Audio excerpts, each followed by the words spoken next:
Good evening, good evening, good evening. Welcome to Follow Everton. I'm Yann, and I'm joined by Corey on this wonderful Monday evening as we prepare for a fantastic 7:30 Tuesday night kickoff at home.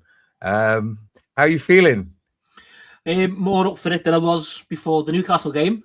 It's great what a result can do for a bit of positivity, isn't it? Yeah.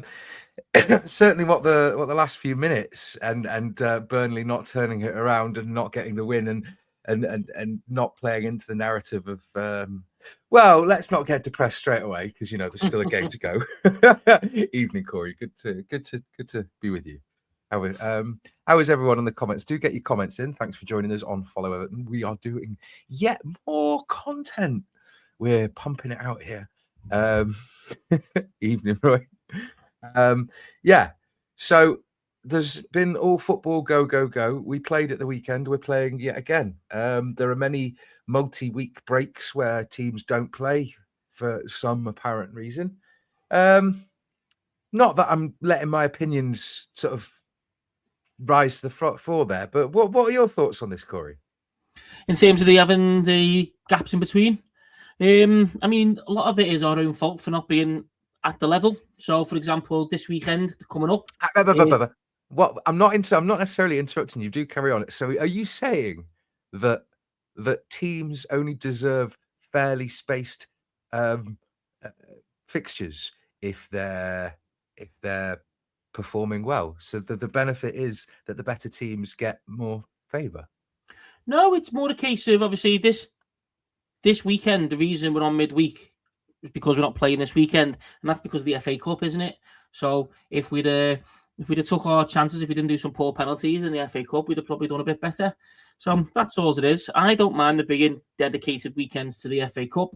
It's great if you're in it. It's just for us who aren't, it's not that great, and it's a bit frustrating that we're having to play 2 games in the space of a couple of days and then have a couple of weeks off without it. But it'd be the same for anyone if they weren't in the FA Cup. We just weren't good enough to progress that far. So it's not a mega thing for me. I think one of the bigger issues, and especially for anyone who's got a season ticket, is the amount of home games that are midweek, that are late under lights, which is great at times, but when we're doing it as many times as we are, maybe it's not as much, and that's where the frustration would come from. Obviously, I've been to quite a few games this season, pretty much with yourself nearly every single time, but I haven't been to as many, so the percentage of my games which have been night games has been a little bit less. Yeah, which is rather strange. That you'd think that because I've been to more games, my percentage of night games is higher. Yeah, and obviously it comes on the back of, well, we'll get onto it, but a very long away trip returning from Newcastle. Yeah, well, let's touch on that briefly, as we did with our pre-match and post-match and reflections and reactions and group chat and everything. What a wonderful feeling to be able to go into a home game against, no, not to disparage or no disrespect to an equally a Premier League team, but where they are in the table, a very weak opposition at home to hopefully push on and get 2 wins in a row, get the first win in about 3 months at Hill Dickinson. I mean, we desperately need it, don't we? We do. We desperately need it. The fans desperately need it. I think David Moyes still desperately needs it, not so much in terms of his job security, but just to keep the fans off his back, because the running, especially at home, going to the back end of the season is difficult. Maybe that plays in our hands, though. Maybe we're getting a bit ahead of ourselves talking about that. But it starts off with this game here. Newcastle, fantastic result against them, but does it mean anything if we just go back to struggling against Burnley? We need 3 points. We need a good performance as well. I don't think we lose. Burnley's form would suggest that. They've got very, very many wins. They've got quite a few draws this season. But we really need to take the game to them, and we need to find a way of breaking the team down. Yeah, I mean, it certainly counts for something that, okay, there were times when Newcastle came close, and you'd think that comparing the caliber of the 2 teams means that we might not be as stretched. And although you could argue they scored 5 goals, but they scored 3 goals, but conceded 4. And you'd like to think that putting in that amount of effort, just using the psychology of like when a team goes to extra time and loses on penalties, and you're playing them at the weekend, and you go, excellent. You know what I mean? You think that maybe that, I don't know, that they're in that situation might be telling that they don't have the resilience to bounce back and say, yeah, we fought really hard and let's come on. Maybe they'll be affected by the performance. Yeah. Yeah, it's possible. We've seen it with ourselves. Bad results, bad decisions. I know I'm not saying that was the case against Burnley, but a close result, decisions go against you, and your head can drop and it can spiral. But what it can also do as well, it can, depending on the manager, you can rally your team behind that, us against the world kind of mentality. Usually that's better for when you're at home though, because the whole crowd is fuming. And they're the ones who will be seen at Everton when there's a pantomime villain for us to play against. That's when Goodison Park, that's when Hill Dickinson really gets at its loudest. It's always some sort of catalyst there, isn't it, for something like that? Phil Neville United, more recently Pino from Palace, when that turned the game around for us. So that could work in Burnley's favour. I don't think it will, to be honest. I think they've done well since January, since the turn of the year. So I think Scott Parker will just be telling them, look, lads, let's go out. Let's do the same again. We're going to play a back five or back three, try and catch teams on the counter attack. And he'll probably say, look, this is the perfect team to do this. Everton aren't the best team at home. When most of our goals, when we're in the ascendancy, is when we concede most of our goals. So I'm assuming Scott Parker will say that to the Burnley lads: be patient, defend, and this is going to be your best chance. But it's interesting you say that, because in a way, what Everton do is you could argue that when we go away and play, the instructions is the lads do the same thing that you're saying Burnley might come to Everton and do. Yeah, that's it. The when we played Forest a couple of years ago, when Dyche was the manager, it was a case of who blinks first, because both teams are playing defensive. And when we decided to have the onus and try and attack, well, then we were playing against our style, and Forest were playing into theirs, and it worked for them. And then the year after that, it was the exact reverse, where both teams again went in fairly defensive, both of them counter-attacking defensive football. Who blinks first? Well, on this occasion, it was Forest who blunk first, whatever the past tense is. Did you blunk or did you blinked?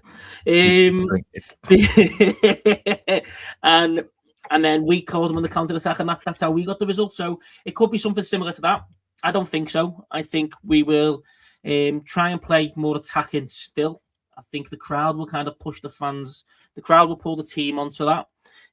Although based on Moyes' comments in the presser, he has agreed that when we play at home, we try and attack the game, we try and win the game a little bit more, and we get caught out with that, and that's when we can see the more goals from us. So maybe he will try and go defensive. I don't think he will. Well, I mean, was there anything else that stuck out for you from that? Not really. It was a pretty more uneventful than how they usually are uneventful anyway. The only thing you really get from them these days is a couple of puff pieces. You never really get any good information. The hard-hitting questions. We were talking about this the other day about, I mean, I think Ryan even said you don't get asked the questions. So for me, the question that I'd ask at Newcastle is, are you going to work on really turning the screw to get that, second, third, fourth goal, to really cushion the lead and to allow the team to discover what football they're capable of playing? You won't get that kind of question asked in a press conference, will you? No, you won't. And it's a shame that you don't get questions like that, because you don't need to be aggressive and you don't need to have malice in there and have proper gotcha. You're not trying to catch them out. Yeah, you're trying to have interesting discussion points. Because these are the questions that the fans really want to know, because as a group, as fans in general, they all, we don't say we all think the same, but we all do very much have... when everyone starts thinking of the same question or thinking of the same issue, that's when it should be there to be asked. It'd be nice to have someone who more mentality. But that's all we hear. It's just the same things about a transfer this, and they just try to regurgitate gossip as if, rather than, I don't know, it's the same with commentary these days. You don't have commentary that comments and critiques the decisions, the tactical choices, the playing style, the refereeing decisions. No, they just parrot it, and I wouldn't mind, but they don't even do it to a high standard of of audio description. It's literally sometimes just name across to name. Oh, that's cut out by name. No, I mean, where's the that's a beautiful, a beautiful ball skimmed across the turf, just missed out there by so and so, tried to intercept it, and it's just passed through, and he's going into the channel. Can he find the man on the overlap? No, he's been brought down, and the linesman hasn't flagged for it. Where's the? I don't know. Maybe I'm going off on a tangent. No, but you're right. Where is it rolling off the tongue? And it does feel like, and this isn't just Everton, but this is pretty much all teams' press conference. The journos are there because they have to be to get the right information, and they can't. You say the journos have to be, but it's almost like, well, where's the desire to do the job? Why are you a journalist if you're not being a journalist? If you're just being a herd mentalist, like it's just boring. Ask the real questions, and do you know what? If that gets you cast out, then it's like, for instance, the other day when I said, surely we won't be last on Match of the Day, and we were. And do you know what? Sometimes I think out there, if there is somebody who dislikes Everton so much that they make these punitive, small decisions, I laugh at how affected they are by an institution or something that they dislike. It's just how pathetic and how limiting must someone's life be to be defined by what you hate. Wow, what a miserable life. Like, I don't know. You say that, but I take so much pleasure in hating Drake. I take so much pleasure in hating that man. So maybe my life is miserable, but I love his downfall.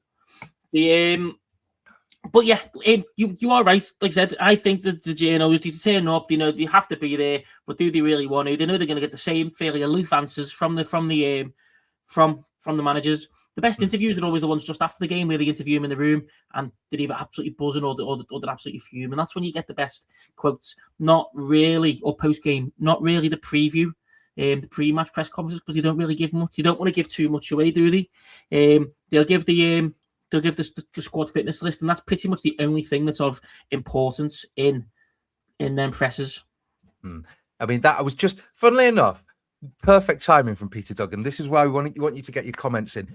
We do have some issues, but I think you can get comments in on Facebook, but absolutely join on YouTube, hit the like, subscribe, notify, all that kind of stuff. But it's just said here, you don't get somebody asking David Moyes or indeed other managers that relates to, I mean, you'd get a smile and a nod. David, you've talked about fine margins in games, and obviously it could have gone either way at St James's Park now, or for instance, against United. And you say, is it important? What do you identify as the fine margins when Beto misses an opportunity like that, hits the crossbar, and that could have potentially had a consequence later in the game? For instance, Peter says here, you could bring in, why did we get rid of Yusuf Chimiti and then go out and buy Barry and Beto, or not get, for instance, an established left or right back, or be in the situation now where we've got Asnu and Patterson? I mean, because Burnley are going to come out and they're not afraid of playing football, and you could see against Brentford that they were attacking the wings, and if we're not careful, we might get caught out. Yeah, I just want to highlight that thing. I know there's a lot there. Sorry. Yeah. Just to highlight that thing about Chimiti. He scored. I think he scored against 4 teams, by the way.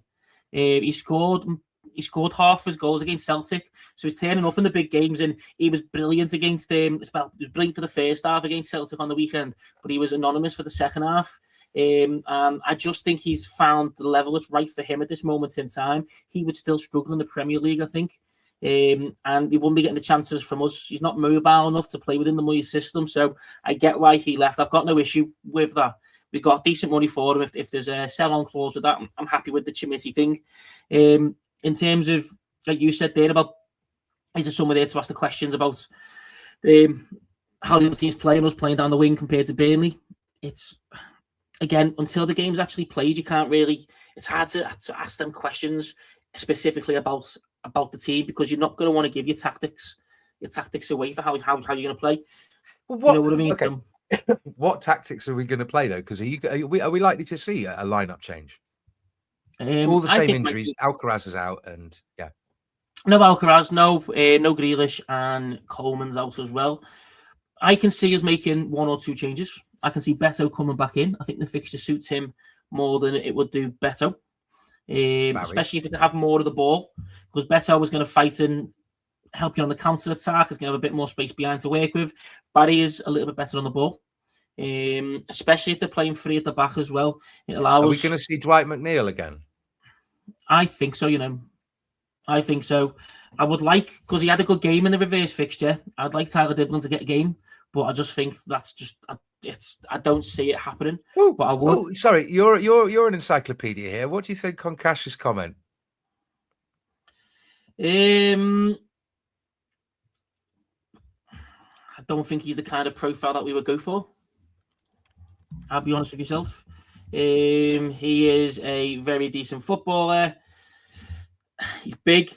He's got good feet. I know it's not proper cliche, but he's got very good feet for a big man. You can strike at that ball as well, to be fair.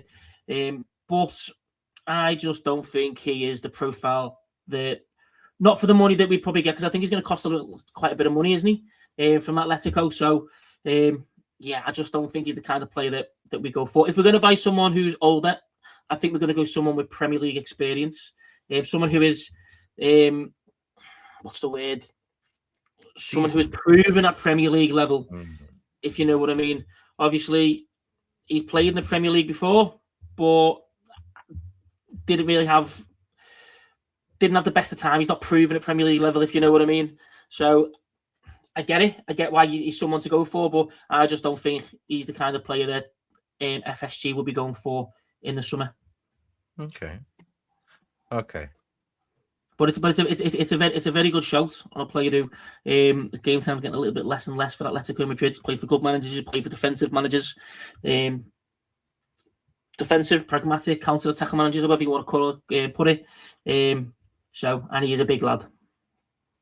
So, are we going to talk about? Wait, no, sorry, it was Brentford's own goals.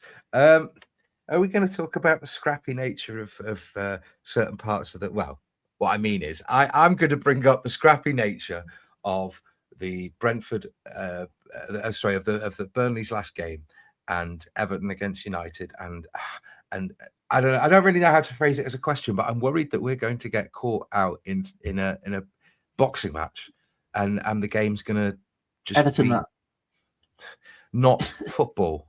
Yeah. So, there's a possibility. Again, Burnley are going to probably try and play defensive. But again, it's up to us to not get caught up in that. It's up to us to have the composure, especially at the back. Hopefully, Jared Branthwaite staying at centre-back gives us that extra bit of composure, that extra bit of ability on the ball. So that's a big part of it for me. I think if Tarkowski, he struggled at times, if he's got Branthwaite next to him, because Branthwaite brings out the best in him, then there's a little bit more composure there. Same with Mikalenko. So hopefully that allows us to do that.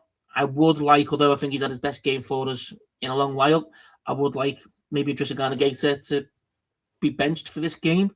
And again, have someone who's more likely to be creative and control the ball in the central midfield, i.e. Harrison Armstrong or Malin Rowe in there with Juice before. I keep saying it, and I don't necessarily, it's not him, it's what he represented and the sort of, it was the start of the downfall. I think his departure to me signaled that, oh no, Andre Gomez. And I know that we just don't seem to have, we have this constant issue when we play football, when that you're saying, oh, he's had a great game, but you want to sub him out. And then James Garner there, or does he play a right back? Okay, yeah, we have some very good centre midfielders, but we don't have, I don't know whether it's we don't have the right player profile or whether we have a lack of tactics because the other positions aren't quite fully the level that you want. But we don't have that midfield role who can stop and just lope into 10 yards and find and ping the ball. You know, the Arteta. Do you know what I'm trying to say? Yeah, of course. We don't have a midfield maestro. I think James Garner is somewhat on his way to becoming that in a more deeper role. Obviously, the single pivot, the number 4 or 6, whatever you want to call it. He's a bit more all action. He likes to go out wide, but I think James Garner has got the composure we've seen. He's getting more and more composure with that he can do that. Sorry, but what I meant is we've not necessarily seen him deployed like that. So my question is then, are we not seeing that because what is the reason we're not seeing that? Is it because because it would be very easy to do that against a team like Burnley and play the defensive style, but when we've got it to hold it, find some space and distribute it, but we're still struggling to do that kind of stuff. And I'm wondering, even if we had the kind of players, is it because we don't have the full squad that can do that? Do you know what? I know it's a difficult question to put on you. I'm sorry. I just don't think, like I said, I think Garner's becoming that player. I don't think he's there yet. A couple of people here saying Kieran Dewsbury Hall. I think he can do it again. Maybe not to the extent that Arteta did, but again, if he's playing deeper, he can be able to play them passes. Armstrong can certainly be that guy as well, but not at the level like to Yann saying where they're spraying the ball out, long ball, not long ball, but if you know what I mean. And I get what you're coming from. And I think a part of that is the players that we've got and where they're playing. Dewsbury Hall playing number 10, he plays far too deep to be able to play that ball out wide. We don't have players who are rapid to be able to run into that space. So a lot of our football is played. The defence, basically the opposition defence are facing us. We very rarely play them with their back to goal and make them turn round. And that's a part of it. When we were at the Leicester game... It was so frustrating though that you just say that and I just get like almost flashbacks of moments when we could have pivoted and turned and a player in a blue shirt could have pivoted and turned and played it forward and made a player run into space, but no, it's just like, oh, great centre back, shit, why? And, well, there's a couple of things you can come and ask. Is it a question of coaching? Is David Moyes saying to him, get the ball, turn and go?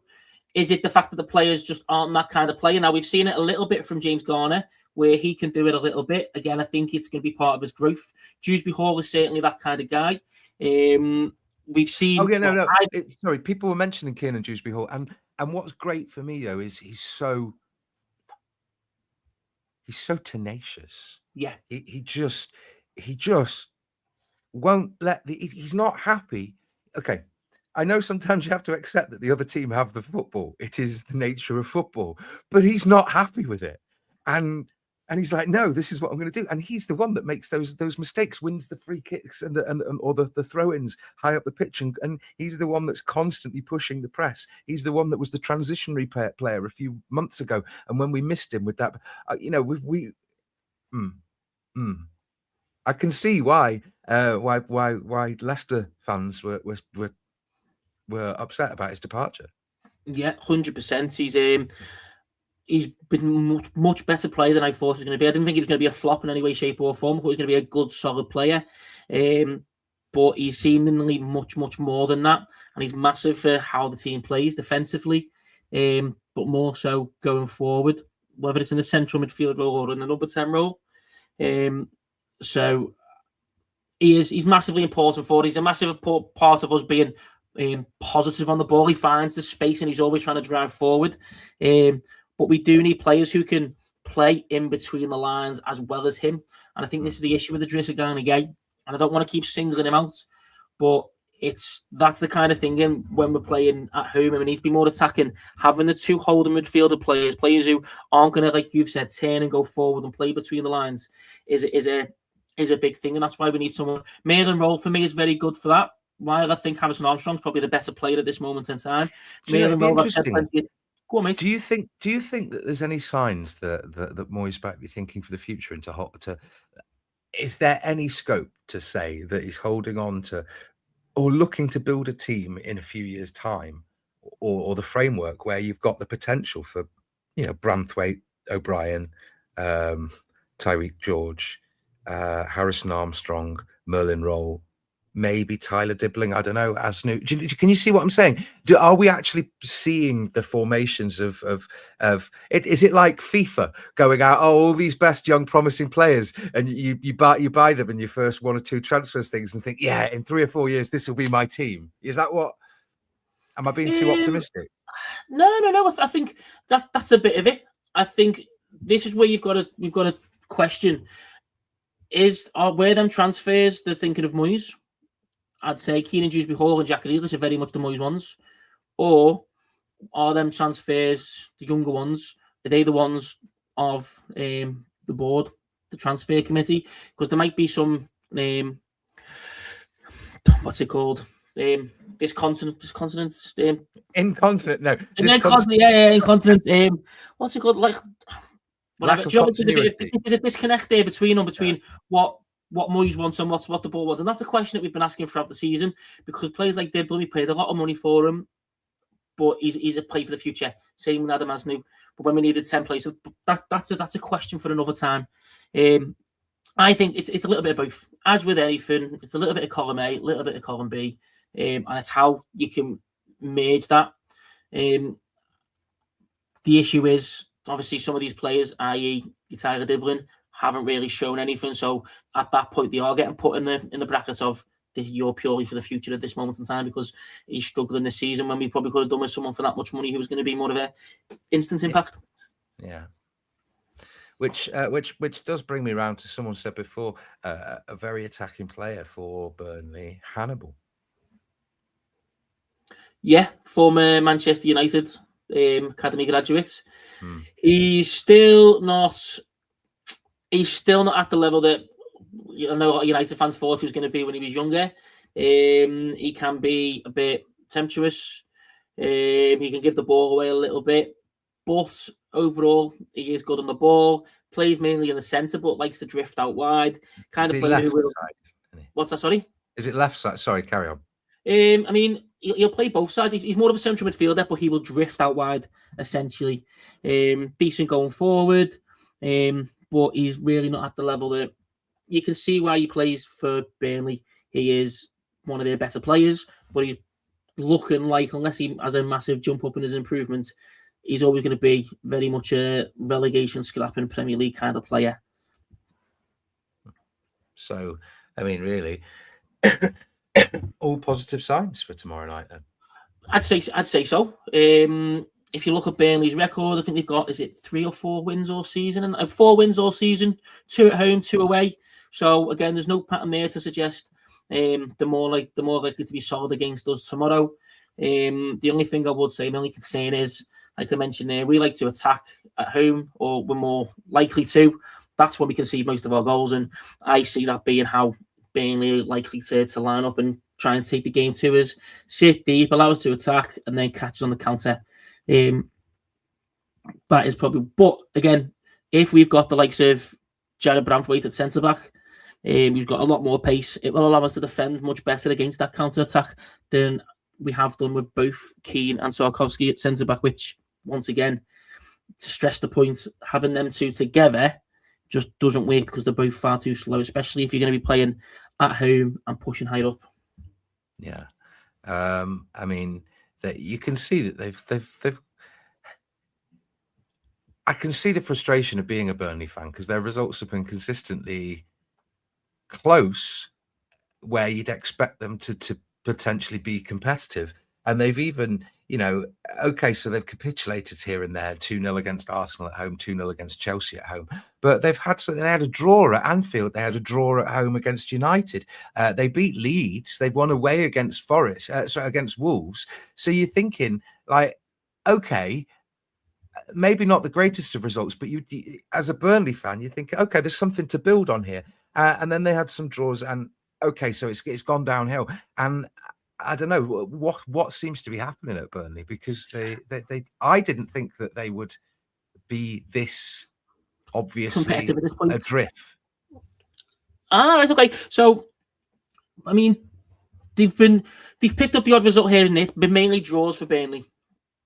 Mainly draws, which I think it's just, you can see from them, they really do just lack quality.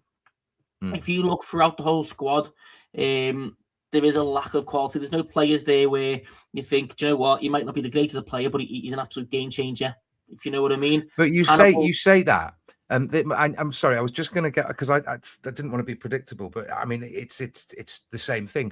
But then they have scored the same number of goals as we have. Yeah.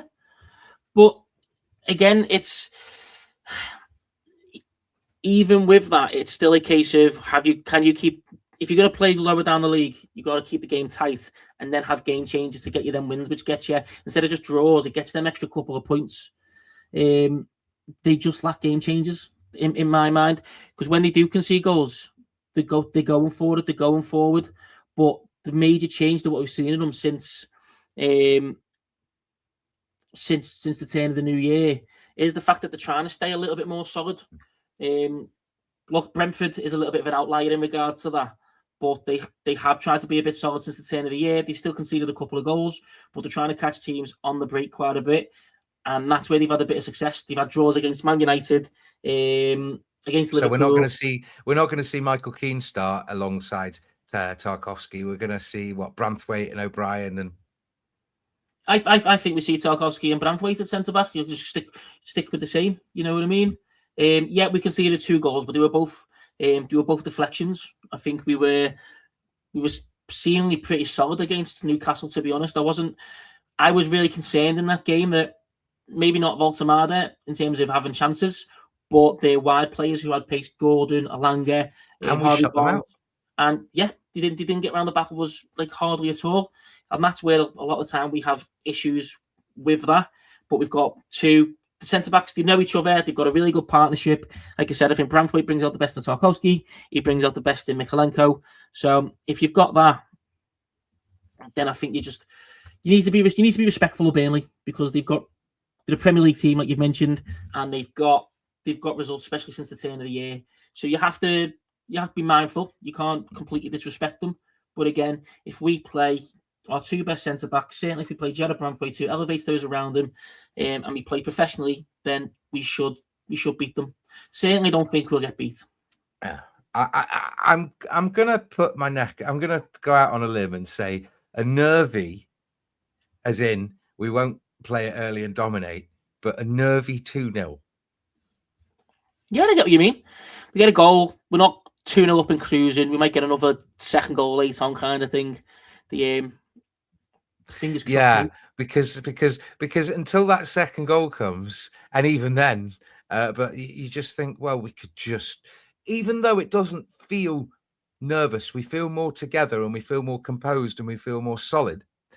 There's also, strangely enough, the panic that anything could happen at any moment and we could concede. Well, we could be completely on top and have a calamitous moment. You know what I mean? We could be completely on top and he just catches on the counter attack. So both of them scenarios are very much a possibility to happen. But we need to be professional. We've got our 2 best centre-backs, our best centre-back partnership, and hopefully that is the foundation from what you can build off.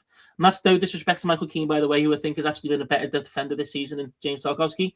But as a team, as a duo, Tarky and Branthwaite have been exceptional for 2 seasons on the bounce. And again, I think he elevates Mykolenko at left back. Well, on that note, we've dissected sort of everything. We've torn apart all the major developments in the 72 hour or whatever. But on that, I mean, anything you want to add, Corey? No, let's just get these 3 points. Let's move on and let's go into a 10-day period where it's all positive, warm weather training camp, good vibes on the team, and let's just take it forward. Let's have a positive end to the season. We're probably gonna have a chance of that away from home, but let's make Hill Dickinson positive, and that starts first and foremost with the manager, and then the players, and then the fans. Fans have done have done fantastic this season. You've seen the atmosphere when the 1878 have had the flag displays and things like that. So I think it's very much on the manager and it's on the players to be positive, and they need to drive that, because the fans have already started to drive that and we've got nowhere. Because then after this, it's Chelsea, Liverpool, City, before Sunderland on the last game of the season. Last home game, yeah, because Spurs away, haven't we? Yeah. Sorry, you can relegate them. I'm just focusing on the home games. Wait, hang on. What? Spurs, the last game of the season? No. Spurs are very last one, aren't they?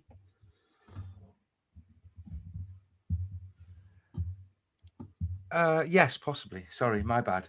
Yeah, 24th of May, Tottenham, Everton. 17th of May, Everton, Sunderland. So, I mean, look, we can go down. You look at them last 3 games. Tottenham are absolutely poor. We could relegate them away from home. Sound.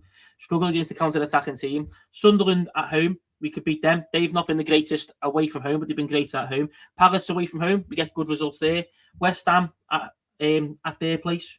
Points there. Brentford away. Possible. Burnley, we should be getting points. Then we got Arsenal, Chelsea, Liverpool, Man City, the other 4 in between that. All 4 of them, 3 of them, apart from the Arsenal game, are all at home. And maybe we go a little bit more defensive in that, and that benefits the team that Moyes puts out. Forgive me, I'm just a little disappointed this season by the home performance, and it's a bit annoying. And I just hope that we get some more wins in the bag by the end of the season. Yeah. I think there's a chance there. We could easily get one, including Burnley tomorrow. We got Sunderland, we got Burnley. I can see us getting 3 points at either Liverpool or at home to Liverpool or Chelsea. Maybe a point against one of them as well. Certainly there. We can easily get another 9 points, 10 points at home between now and the end of the season, which would be massive, and then our away form can carry us through. That'll get us Europe. I'm just laughing at people, and not laughing at, laughing with people in the comments. Thank you. Do keep getting your comments in there, talking about the prospect, the possibility, which is not beyond the realm of, it's potential. There is potential there. I just wish the opportunity to relegate Forest wasn't there as well, because if there's any team I'd like to see go down, it would be Forest. I would absolutely, even if it'd be great to see a Sky 6 team go down in Spurs, that would be absolutely hilarious. But I absolutely despise Forest, and I would love to see them go down. You really don't like Forest, do you? And I don't know why. Is it because of their? Is it because of they're buying all the players and they're getting into Europe and flouting the rule and then trying to put a legal thing? What is it? I mean, that adds on to it, but personal. Okay. We all have our grievances. I'll be honest. I suppose there's no valid reason that I've just inherited my late father's real dislike of Leeds. Yeah, I mean that's plain to see. We know what Leeds are like. Anyway, let's just before we go, mate. What's your score? What do you think the score's going to be? 2-0. A nervy 2-0. You get the nervy 2-0. Could you imagine if we relegated Spurs and then bought Richarlison? Or better yet, bought Richarlison and no. Who else we buying, lad? Who else we buying? What, from Spurs? Yeah, who would you have? Is there anyone you'd have from Spurs? In the current form, though, Xavi Simons would be great. I'd take him. Right. Yeah. So you say a nervy 2-0. I'm gonna go 3-1. I'm gonna go 3-1.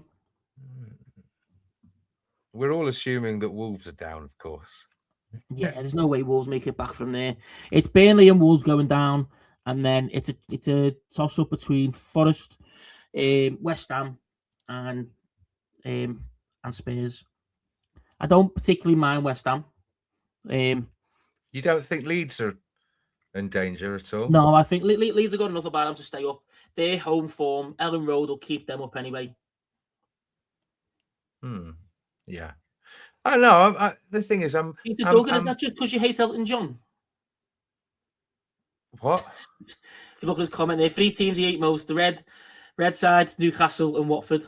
So I said, is that just because you hate Elton John? Is it Watford that also plays Ed Cars? Yes. Anyway, 6-0 to Everton is 50-1. Terry Notkins giving football predictions advice, I think, is a much, much bigger odds. Right, do you know what? I might put that bet on. I might put that 6-0 on. 13 years ago.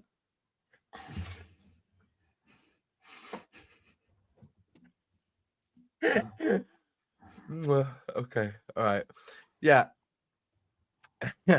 On that note, absolutely can't. Well, I'm not going as far as 6-0, but 2-0.